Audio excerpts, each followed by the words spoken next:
Bonjour et merci de nous rejoindre pour les perspectives du marché d'aujourd'hui.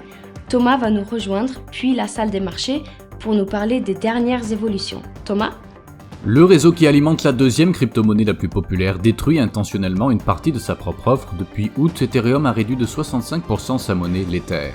Les marchés boursiers asiatiques ont reculé après la plus forte hausse hebdomadaire de Wall Street en 16 mois, les investisseurs surveillant les efforts pour négocier la fin du conflit en Ukraine.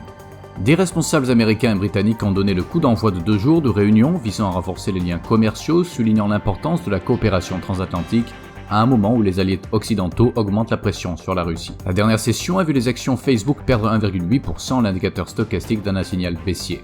La paire euro-dollar a connu une correction baissière lors de la dernière session, chutant de 0,2%, l'indicateur oscillateur ultime indique un mouvement haussier.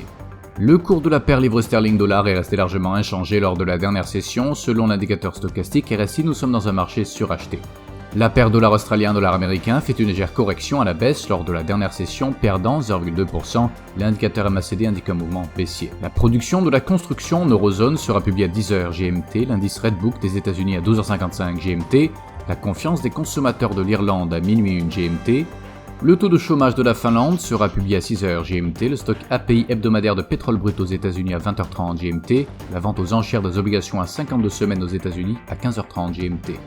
Nous espérons que vous avez apprécié nos perspectives du marché d'aujourd'hui.